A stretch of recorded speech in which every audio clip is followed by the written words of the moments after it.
Coming up, a Sad Styles production.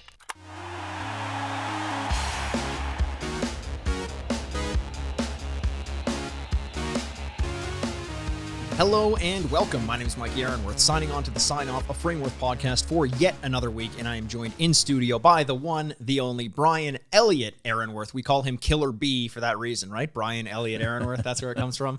I'm just trying to give you that bad all boy these little persona. family secrets you give out, yeah. Is that much of a secret? Yeah. Oh, no. Okay. Fair. The reason why we're having you on, we were talking about, some of the things that Because it's my company? Because it's your company. Oh, yeah, okay. Because you pay to come on. Yeah. The Sign Up podcast paid for totally by Brian Aaronworth's ego. What we want to talk about this week, we had a conversation about some of the things that we hadn't yet touched on.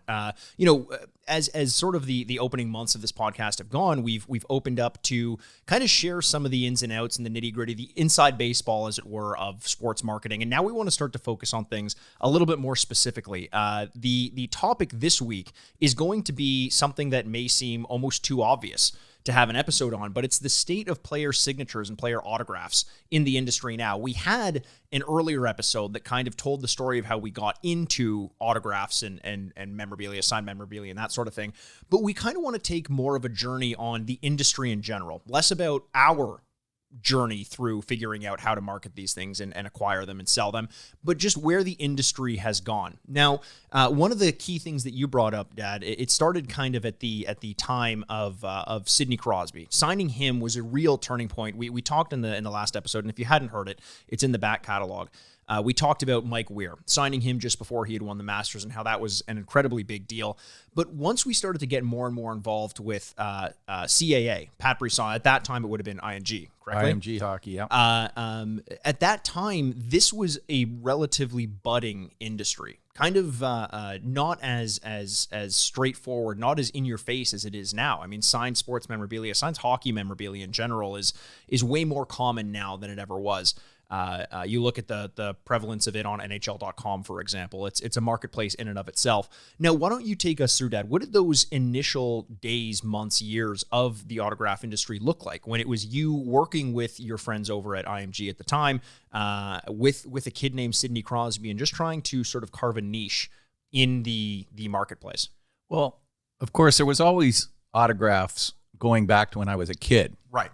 Okay, so you started with autographs that really were just an excuse to meet the player and walk up and say hi, and people put them in their drawers and things. I mean, autographs kind of were in that era just a way to show that you had met someone, right? Like it wasn't really much more. There wasn't a lot of trading. Yeah. There wasn't a lot of value to them. But as the years went on through the 60s and 70s, that evolved. The interesting thing about the way the industry has changed, and I would say that Frameworth was definitely at the forefront of this, because there were companies out there that were dealing in autographs, buying and selling at the time that we signed Sidney Crosby. Right. Obviously, we were making money, and that's when things started to really take off. But what Frameworth did to change the landscape of the memorabilia industry was signing that exclusive deal with Sidney. That basically, there was companies like Upper Deck that had a deal at the time with Wayne Gretzky, and they had a couple of, they had some exclusive players, but they were kind of open. I don't think that, there was a lot of players you could get. They were dealing primarily with one company. Our deal with Sidney to lock him in exclusively piqued the interest of agents. Right. Because typically, and I think it's to my knowledge, the agencies make about 4% on contract deals, but they also make about 20% on any marketing deals. Right. I don't think I'm giving away any secrets No, here. I think that's relatively. If I know it, generally it may people know not it. be 20%, but of course they're going to make an additional percentage on any. I think it's pretty high, and I think the standard is about 20, and that can Sure. vary. And so.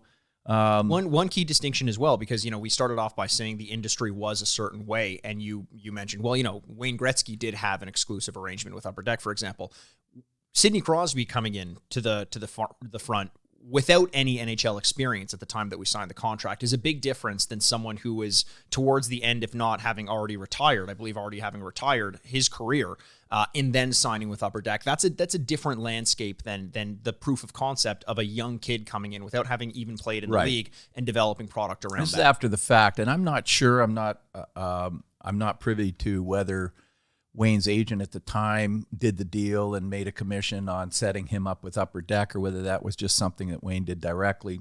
I don't know how that worked. But I think when we did the Sidney Crosby deal, the agents started to realize, and they were very naive in terms of how these autograph deals worked. But they started to realize that there was good revenue in there for agents. Now, when you say they were naive, hang on to that for a second. What would it have been that they were missing?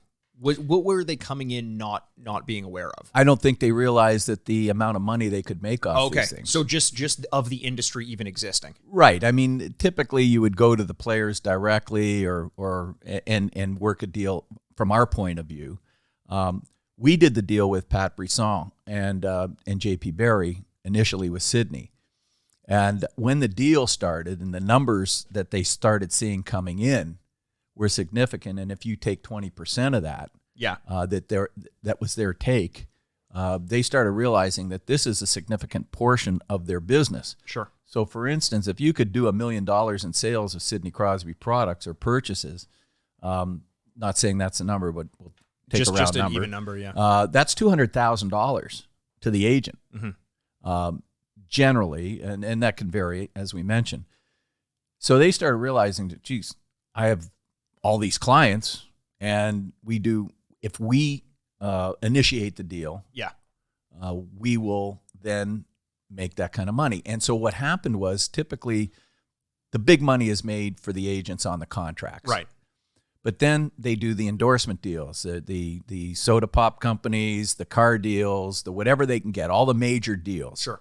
And that to my knowledge, is about a 20% take. Yeah, and compared to the, say it's 4% on a contract, even though the contract may be, 5 times more than what they're getting for these endorsement deals, the relative amount that an agent or agency may bring in is almost equivalent on these marketing jobs, big right? time. Yeah. But I don't think they ever considered the memorabilia side as any significant portion. I mean, they're going after Mercedes and Audi and all those big companies, and Ford. Then they're going after, Gatorade, and they're going after all those. And so they didn't think there was anything really in it for autographs to speak of. With Sidney's deal, I think it was an eye opener for everybody. Yeah. And so Pat Brisson and I became pretty good business partners and friends. Mm-hmm. So I taught them a lot about our industry, and they started learning how to make some big money at it. Right. Now, Pat started primarily with Luc Robitaille, was a friend and client, and then I'm not going to speak of all the things that he had, other things that I'm sure other clients in that I may not be aware of, but Sidney was obviously the first major one. Right. But from that, do you know how he got involved with Sidney? Do you know that story? No, but we can ask Troy when he's on. There you go. Well, yeah, tipping our hand a little bit, but keep an ear to the ground. Well, I do a little bit, but I don't want to speak of it because I don't know the exact facts. Right. So now we've got Pat, who is now become pretty well-known agent. Sure. He took IMG hockey with JP Barry, moved it to LA and Edmonton or Calgary, and started collecting big name players, first round draft picks. Yeah. Because of our relationship and how well we did with Sidney for them, it was pretty much automatic that any new client that they had, they would come to us and say, look, we've got Pat Kane coming in, we've got Jonathan Taves coming in, Danny Briere coming in. There was all sorts of clients that were automatically kind of came our way. Right. Which obviously was great. Simply because we were kind of the first through the door, right? Right. I mean, and obviously experts in the industry, but with that pre-existing relationship, why not just pass more people along to us and have us right. I mean, it was a slam dunk for everybody. We could make the money. We had a pretty big start on things.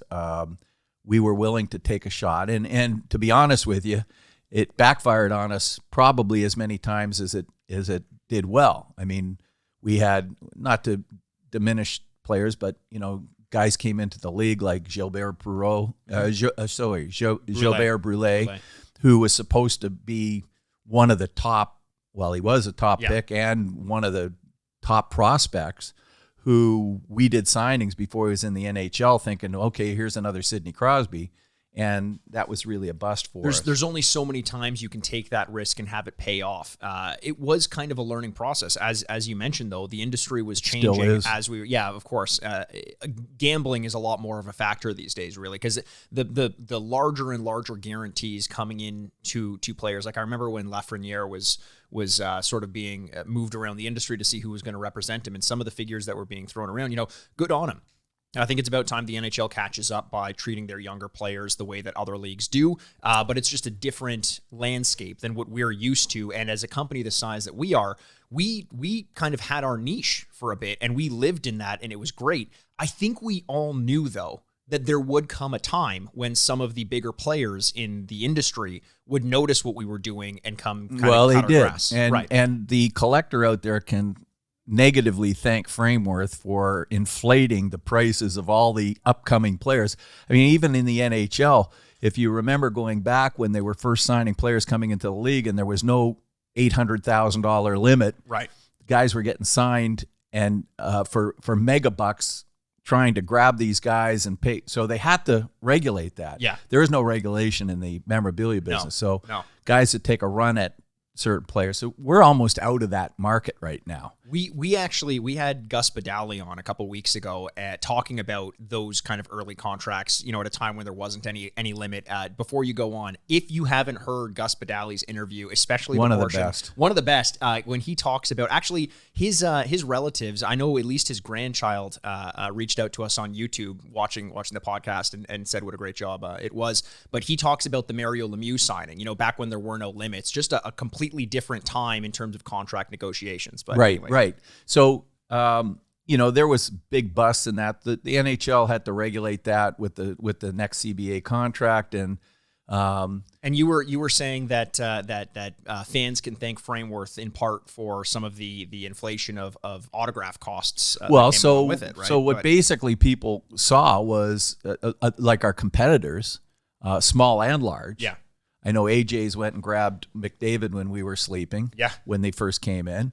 And did really well with it until, McDavid decided that he wanted to go with a much bigger firm. In Upper Deck.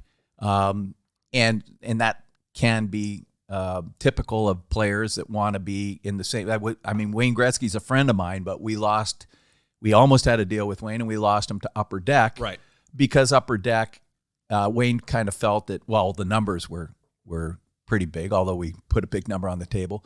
But I think he felt that he, being the GOAT, should be with guys like Michael Jordan and LeBron Tiger James. Woods and all those guys, which is who Upper Deck has. So, and I understand that. That's just business. Good thing we just still remain good friends.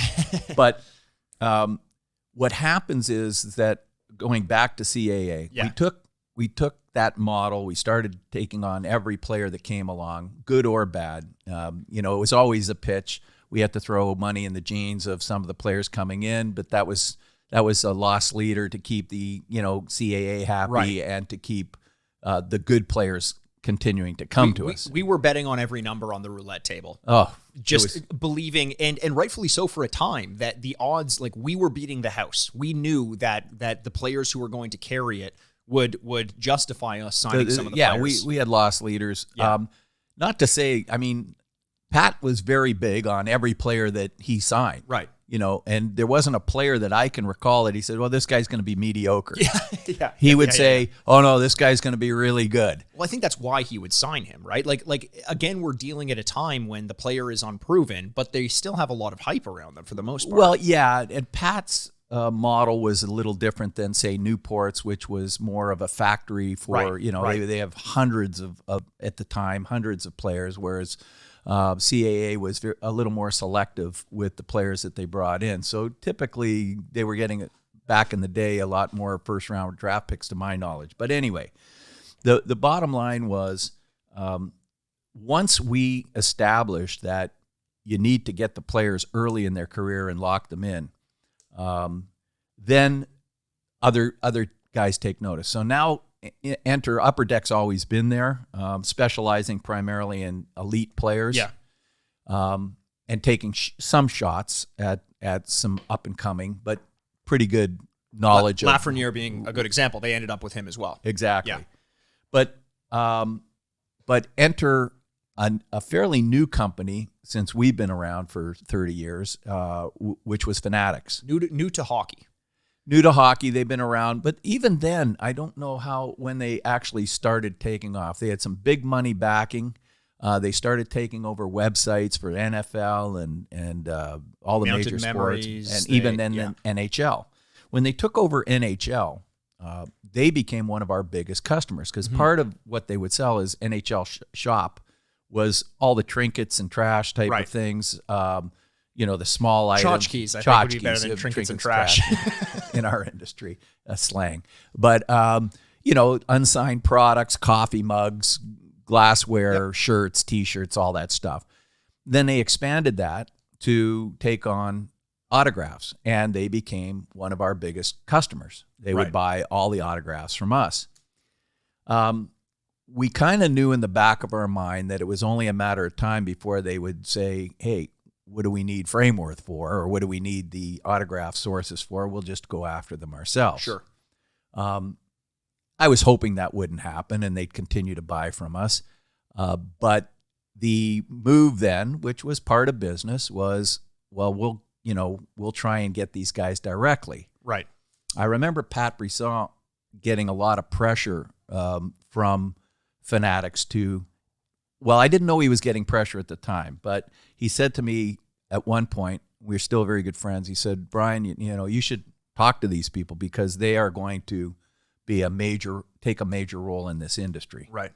And I remember flying down to Florida to talk to the head there, Victor Schaefer, and he gave me a tour of the plant and et cetera. And I don't know what was in the back of my mind. Maybe they I was a little worried. They're that big. Maybe they're going to take over and my business is going to be, take a back seat or hurt.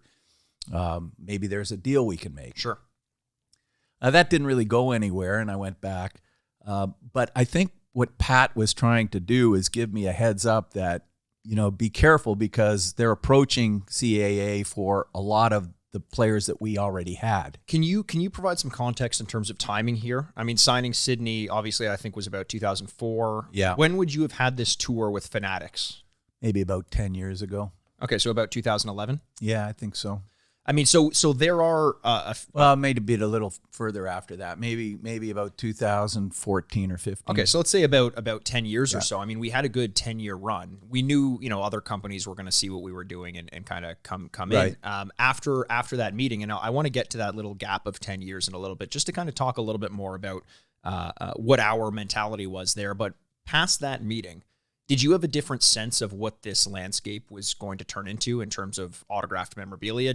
Were you thinking, batten down the hatches, hold on to the players we have, make a drive for all the players we can get? Or did you understand that they were so big that if they wanted to just throw money around, they could do it? Well, I was in limbo. I was really panicking too. We had Sidney Crosby, which, was our bread and butter. I had good relationship with Sidney, his parents, his family. Same with Jonathan Taves. Personal relationships. We had John Tavares exclusively with the Islanders for years, which wasn't really a big ticket for us until he got traded to Toronto, and all that started to change. Right. So I was really kind of wondering how all this would work out. When Fanatics was a good customer of ours, that was great. But once we lost a player to them, and I remember not allowing any of our customers to join us in the signings. And there was one signing I let Fanatics join us in, which was Evgeny Malkin in Pittsburgh. You mean like a rep from the company? A rep from the company to come and supervise the signing. Right. They insisted that needed to happen. Because they were providing, 10% of the overall signing. They were buying from us. So and they insisted that they needed to supervise it. And I said, I basically drew the line and said, no, you're not allowed to come to our signings. If you don't think we're a reputable enough company, then don't do the signings with us. But I made an exception for Malkin.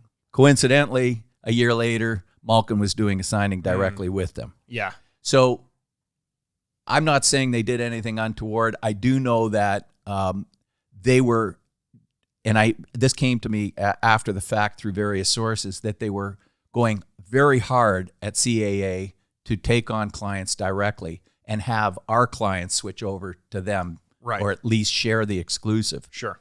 At that point, I started to panic. Yeah.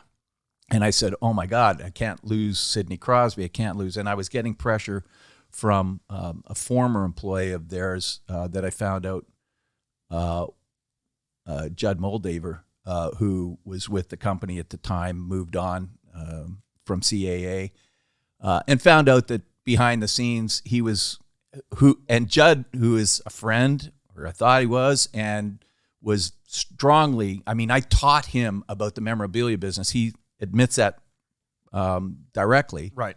And then I guess, I don't know what happened with Fanatics. Maybe felt that there was more money that way. The loyalty wasn't quite there. He tried to move some of our clients behind my back over there, is what I found out later. And so that kind of changed. He left the company. CAA. CAA, and moved on to his own, took John Tavares with him. Austin Matthews with him. So bottom line was, that's business. I don't want to sit and whine about it.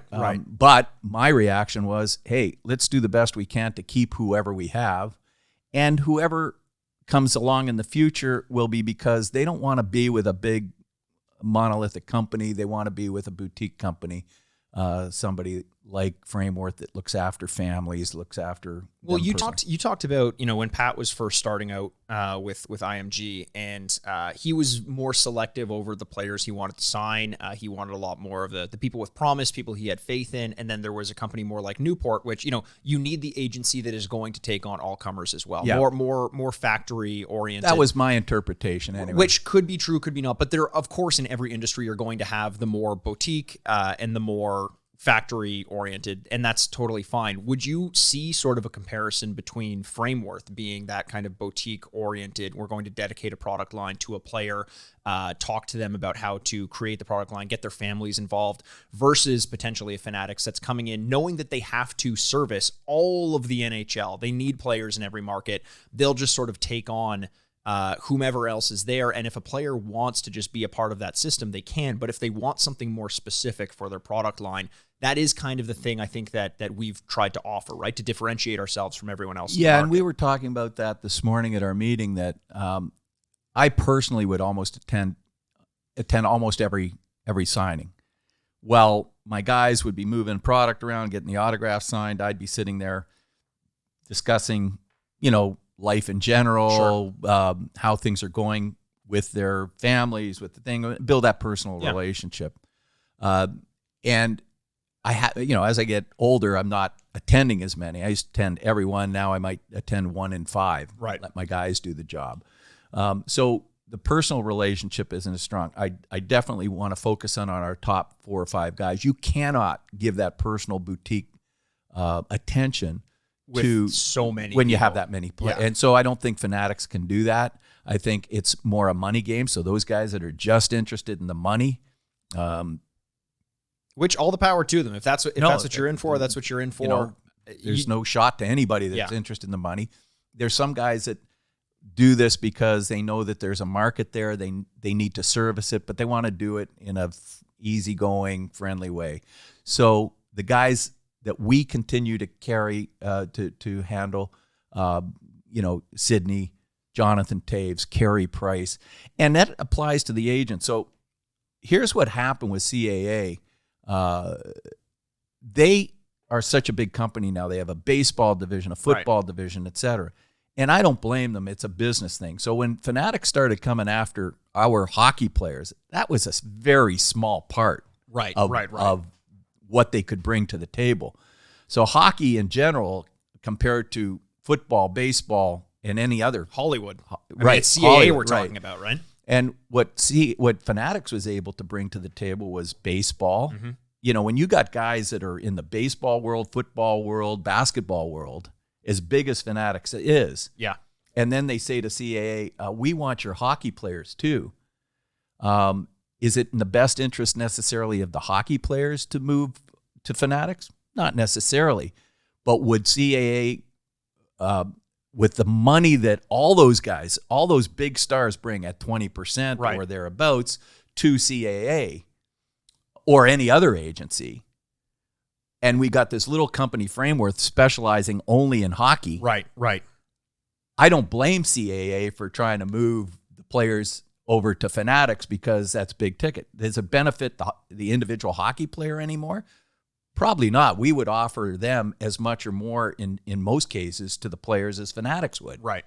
But CAA is not interested in just those little circle of guys in the NHL. They're interested in all the Everyone other divisions. else. Now, it's millions of dollars. So what have you done? What has your game plan been apart from, marketing yourself as sort of the boutique offering, giving someone a more tailored product line, tailored approach to sports and to memorabilia?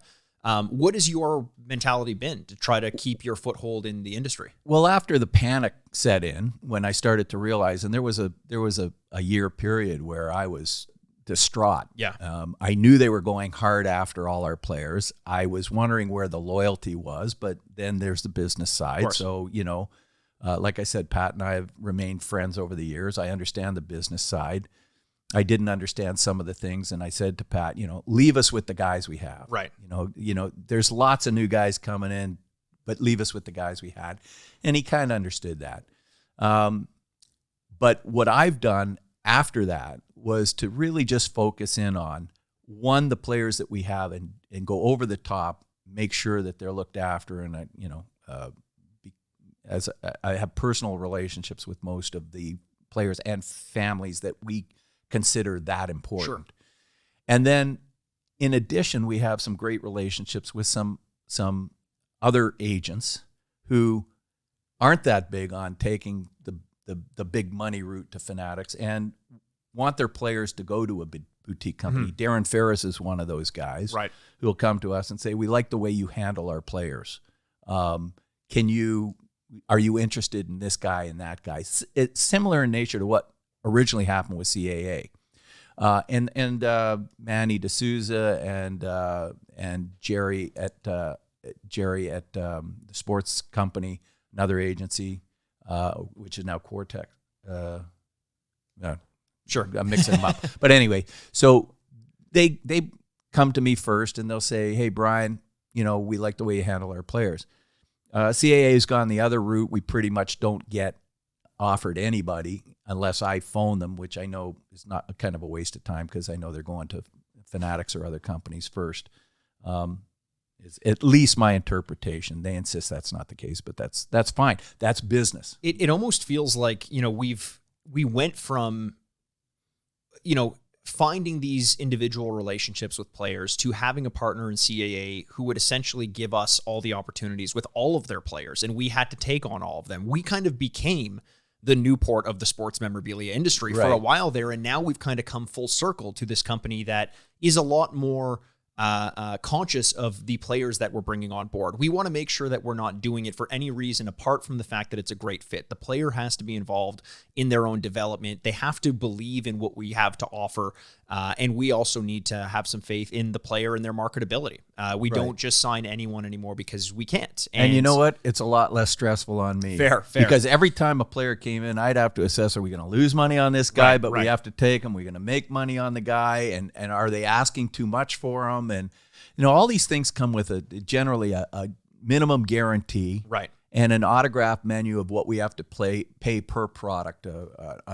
It would be a jersey, a puck, a photo, and everything has a different price point. Is it too high? Is it too low? Can I market it at that price? Where's the market going to be? And it's a lot more of an issue to pull back on an athlete's pricing than it is to increase it, because anyone who has bought an autograph at X pricing is expecting that it will only increase. So if you make the mistake and assess incorrectly, what a player's value is per autograph, it's very hard to then pull back after the fact. Now, You're kind of stuck there. In fairness to CAA, who I'm not slamming at all, I'm just telling you the facts, but from their point of view as well, Fanatics has a much wider reach than we do. That's a good point. So here's an example: is we had a great relationship, and still do, with Matt Duchesne and Matt Duchesne's family. And Matt Duchesne does a lot now with Fanatics through CAA, right? And that was a conscious decision.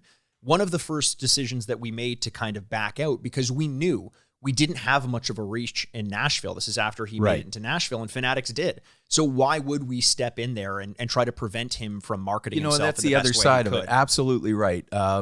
Matt, I've dealt with since he was in Brampton playing. He was a kid. Yeah. And his family, Chris, his mom, and his dad, Vince, we became friends, and we still stay in touch quite a bit. We need to do the job for the player too. Yeah. And so when we were approached by CAA to say, hey, look, I knew if I said to Matt, we want to keep you exclusive, he probably would have stayed. But that wasn't fair to Matt, because we couldn't do what Fanatics could do, because they have the wider reach. They're the internet. They got NHL.com, so they would have been doing all of that business. And so I just said, yeah, no, that's fine. Let them do that. I think Matt, I don't think he needed to sign an exclusive. He'd still do some stuff for me. I don't think he has an exclusive. Well, that is, it's kind of worth now stating, you brought up CAA and how tight Frameworth was with CAA and how we're not so tight anymore. And you made a point, rightfully so, to state that that's not because there's ill will there. No. There was, for a little bit, it was a little bit tumultuous because we felt as though people were coming onto our turf and we were trying to fight for it. But over the years, it has come to be a more copacetic understanding that there are some of those players that we have to let go. We've done some searching and questioned, who do we really want to fight, and can we fight to keep on board, while understanding and knowing with certainty we can offer more to those players than them going out with another company like Fanatics. So there is an element of it being mutual. Obviously, we would love to have first right of refusal. Whether that's realistic or not, probably not. But I want to go back a little bit, because you mentioned one of the things that interested me on this topic quite a bit was that when you were growing in this industry, when you were bringing this idea to the agents, sort of guiding them and teaching them about the market as it was growing, learning yourself, but bringing more experience to the table than they may have otherwise had. So I know that this industry can be tough to navigate for someone who doesn't know the pitfalls. And I want to ask you, what were some of the things that you would express to the agents, even if they weren't coming with us? Keep an eye out for X, Y, and Z when you go to the signings. What is it that you need to be aware of? How to navigate the industry and be careful not to have anyone step on your toes? Well, I always say this can be a pretty sleazy industry if you want to let it be. And one of the things that I think is common with the small time signings that people do is, the players are not interested in spending a lot of time doing the signing. Sure. Sign, get their money, get out. And if there's a few extra autographs in there, who cares? That can be extrapolated to hundreds of extra autographs, and then you really piss the players off. And one of the reasons, if they feel that you're taking advantage of them by getting extra stuff signed, there's 100 pieces there, but there's really 120 pieces there. Right. Now, granted, there's smudges and things that you need to account for, but sometimes it gets out of control. And when some of the shadier people in the industry start throwing in 200 or 300 extra items, and this is why we keep the players that we have. The first conversation I had with Sidney Crosby, he was 15 years old, the first signing we did in Rimouski, and I said to him up front, I said, aren't you going to count this stuff? And he says, well, no, I don't really want to spend an hour counting 500 or 1,000 pieces. And I said, well, here's what I did for you, because I assumed that would be the case. I said, you shouldn't really trust, you don't know me, so you really shouldn't trust me on that. So I said, I've divided everything into small piles of 25. Mm-hmm. And if you, at the end of the signing, want to pick any pile and count them, there'll be 25 in each pile. Yeah. And that way you don't have to count everything. And if I get lucky, if I want to cheat you and I get lucky and you don't pick the right pile, it's one thing. But from that day on, we had this trust factor. Yeah. Hand the sheet. This is what's in the pile. this is what you're going to be signing, and everybody's comfortable with that. There's more to it than that as well. I mean, there was, before the agents knew any better in this, and not even just the agents, player managers, players themselves, they'd usually be offered one of two options, and the person offering the money for the signing would lean heavily towards one, and that option was a timed signing. I get you for an hour, and whatever I can put in front of you, I put in front of you. We came to the industry understanding that from a business point of view, pricing out your own products, especially like, we are not working against the player to get more out of them than they may otherwise than we may have otherwise gotten. What we want to do is establish a baseline price for their autographs. We want to give you X amount because this means that's what we can sell it for. A lot of players were getting into these situations where it's a 2-hour signing. Maybe we pay them the same amount, but we only get half as much signed. But at least that way there is almost like a gold standard currency value for each autograph. Otherwise, these agents may have just said, okay, I'm going to sit you down for an hour. Who knows what the value of your autograph is going to be after that? If we get paid $2,000 and you sign 1,000 autographs, then all of a sudden your autograph isn't worth very much. We were very focused, and I think advised some of the agencies as well in that regard to be careful the types of deals. Well, some of the, like Pat and I talked a lot about it. And, at the beginning when we were doing Sidney stuff, and he was saying, well, why should you pay the same amount for an 8x10 as a 16x20 as a jersey? Right. And I said, well, we make a lot more on the jersey, so maybe we should pay more for jerseys than we do for 8x10s and, the higher price point. So we kind of established like an index of what every item was worth. And, right. And back in the day, you're right, there were time signings. So the guys didn't realize that they were signing 1,000 items in an hour. They didn't know they could do that many. And, like if you've never seen how these signings take place, this is not an autograph signing like you would see at a sport card expo or something like that. There is not one person bringing an item, getting it signed, and moving on. You usually have 2 workers per every athlete constantly getting the signatures in front of people. In the past, when it was a timed signing, it was so that you could get as many items through as possible. Now, the way we want to do it, we know the players don't like to sit down for an extended period of time signing their name over and over again. So if we agree to give them 200 products, we just want to push those 200 items through as quick as possible to get them up and going and make it as painless as possible. It is very much an assembly line factory. Well, it is, but then you've got your various types of autographs. Sidney Crosby has a really nice autograph. Right. Wayne Gretzky has a really nice autograph. So on some of these signings, some of the players can get through 1,000 pieces in an hour. Others, and that's largely because their autograph is mostly illegible. I think that's why they started putting their number underneath the autograph, so people at least know who that was. Yeah. And then other players like Sidney Crosby or Carey Price, they take a little more time and they make sure that you can read it. Of course, the older players and the alumni like Paul Henderson I'm looking at right now, or Bobby Orr, you could read every letter. Yeah. Over the years, that just diminished. That's a common kind of understanding in the modern NHL. You don't usually get a signature that looks like a work of art. I mean, Sidney's, and this is something if people aren't aware of this, look very closely at Sidney Crosby's autograph. It is basically his name made up of different variations of the number 87. It's very creative. It's very cool. Now but basically that means is like, in the hour or so that we have, sometimes we can't get through as many if a player, takes a lot more time with their autograph. And I think a lot of collectors do appreciate that, having something that looks a little bit more like a work of art.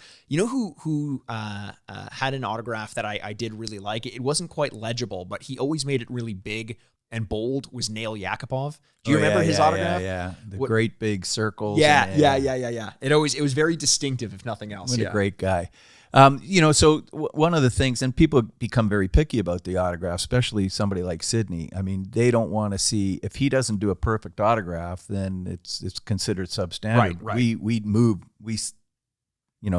disregard or throw out a lot of substandard that other players would be accepted for. Right. So anyway, so that's what that's about. Yeah, that's fair. So we're trying to establish ourselves at this point in time as kind of the leaders in the industry. This is before, or like in between that time zone of 2004 to 2011, from signing Sidney to that initial tour with Fanatics and realizing that they're kind of on our front doorstep. In those 10 years or so, 2014 or so, in those 10 years, what was going on in your head? Did you feel as though the industry was going to be there regardless? You know, like you could just kind of stay the course. If you could go back and talk to yourself about what was to come and how the industry was going to change, is there anything you may have done differently? Do you feel like there was a sense of complacency at some times? Or Well, no? I think at one point, you know, we were riding the wave, and then maybe I blinked a little bit. Guys like Connor McDavid slipped by me where it didn't to other people. But I do know that the sense of panic came in, and in my meeting with Fanatics, I'm thinking, geez, maybe I have to sell my company because, you know, I'm going to be squeezed out of the industry. Right. And I think that sometimes other companies can consider buying your company, or just figure, hey, you know what, if I hurt them enough, they'll go away anyway. Right. Which really made me step back and say, how do I reassess things? How much trouble am I in if these guys become as big as they are, et cetera, et cetera? And once I had assurances from Sidney and Jonathan Taves and a few other players that they were going to stay with me, I didn't panic so much. Sure. And I said, you know, and I'm glad I didn't, because the smart move would have been for one of these companies to buy me when I was panicking. Right. And now I'm not interested in selling at all. Yeah. Because we've just gone stronger. And the whole thing is, you got to pivot. You always, in business over the years, I've learned since I'm 20 years old, when things aren't going your way, then you got to figure out a way to make them happen. And so we pivot, we go more online. Hey, look, I took Fanatics model over the COVID period. Right. And I said, look, they're not interested really in selling to wholesalers. They're selling direct to the public. Right. And they've got such a broad reach, and they were buying all these internet companies like Your Sports Memorabilia and all that stuff, and getting that broad reach. And they bought Steiner out, and they bought, you know, so here's something actually to keep an eye on. If you're a collector, you would know the format of a Fanatics website, whether you're conscious of it or not. And I remember back when we used to do work with like Mounted Memories, for example, for typically non-hockey things. I know they were big with Dan Marino, I believe, at the time. I think so, yeah. They were working with it was Fanatics. Was it Field of Dreams, or that was part of that. Mounted Memories, Field of Dreams. Yeah. And they just started kind of used their platform, their web platform, and applied it to all of these different companies and markets. And now when they start to take over these other online companies, you'll notice the structure of their website change a little bit. And that's because they've just streamlined their e-commerce to a point where it's most efficient. Yeah. So instead of just continuing on and hoping that I can hang on to the players I had and just keep his business going and cut expenses and that, we just figured, okay, we got to pivot. So we did, and we've gone a whole different direction, which has been hugely successful for us, to the point where I'm really not interested in selling the company anymore. I got a good staff. They run it for me when I'm up fishing. So that's the way it is. Yeah. And so I think, again, not a shot to anybody. The business models are different for every company. Upper Deck has one. Fanatics has another. AJ's has another. Everybody's got their own little model, and there's lots of room in the industry for everybody.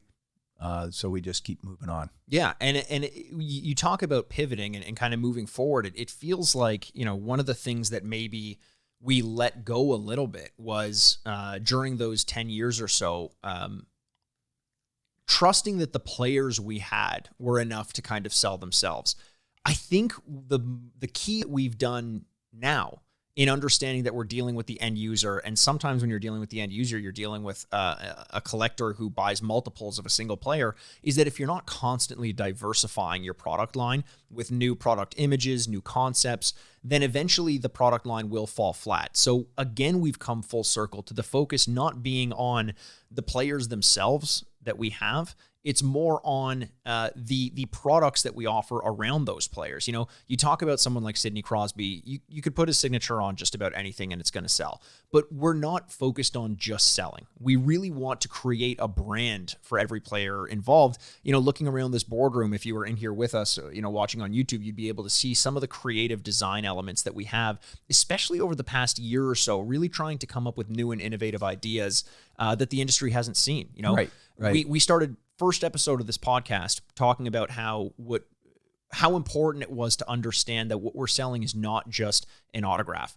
Beginning of this very episode, you mentioned that a signature was kind of meant to prove that you had met someone. Right. Now it's a work of art. Right. And as that, we can't just always have an 8x10 framed on someone's wall. We want to have something cool, something that's going to look good as a piece of art, not just something that you tuck away to show that you had met someone. Well, you're going to see a lot of changes over the next 6 months too with Frameworth, because what's happened is one of the big advantages of going online is I've been obsessed with following other groups, right, which is not something that the president of these other companies, I think, spends their time doing that much. Right. I've joined all these Facebook groups. In fact, Matt Ellenberger has a Sidney Crosby collectors group, which I ran into, which I've been working with and listening to and watching the comments, right, and hearing what the real fan is looking for, what they feel is a good deal, what they feel is a bad deal. And so over the last couple of years during COVID, where I've spent a ton of time on all these Facebook, Instagram pages and watching what's going on, it's helped me to be at the forefront again. Right. Because I guide the ship here, and we've had some meetings in the last 2 or 3 months about the new products that we want to create, what we can do that's different, unique, what our fans, what the players' fans are interested in seeing, what they like about our line, what they don't like about our line. And so we've reconstructed a number of our products. Instead of the same old action shot of Carey Price kicking a puck out, right, we're looking at, which is still great, but we're looking at different ways to utilize those images to make it more unique. Some will be successful and some won't. That's part of it. I mean, one of the, I think, unique things as well that we have done, and this is kind of how you based the growth of the company, was to always be investing in new technology. Anytime we have to outsource to get a specific effect on a product, it's not about continuing to do that and always have to outsource it. It's what if we bought that technology and learned how to use it to further innovate the brand in the market? And that grassroots focus, not just on product development, but on contacting these groups and getting some real input from the people who will ultimately end up buying the product, I think has been one of the most exciting things about working here, especially over the last couple months. Yeah, we have some really creative people. And to your point, we'd buy a piece of equipment. Way back, we bought plaquing equipment. Right. So that was to put a poster on a board and laminate it, and you've seen them around, and you can hang it, and it's a very inexpensive way to hang a poster or whatever. But at the time, I realized that one of the plastic coatings that we would laminate onto the surface was something that you could use as a dry erase board. Right, right. And so that created a color plaque. Yes, yes. So the idea would be for kids, they could buy an image of Sidney Crosby, a line drawing, and you supply some magic markers, that dry erase markers, and they could color the plaque in, put it on the wall. If they wanted to wipe it off and color it again, they could do the same thing in different colors. It's so funny because that is something that we've continued to do relatively recently. I don't know if you remember this though. I remember one day coming home from school. I was really young at the time, and you were in the living room with this tracing you had basically a whole table dedicated to tracing, and you were taking NHL photographs and tracing the images of them to get like an outline of Wayne Gretzky to pitch McDonald's on this idea of a coloring plaque. Like, I remember coming home and it was like, you'd get home at 8 p.m. and you just like set up on this table and start tracing out. Well, we didn't have the technology, the art. Like now we need a line drawing like you would see in a kid's coloring book. Yeah.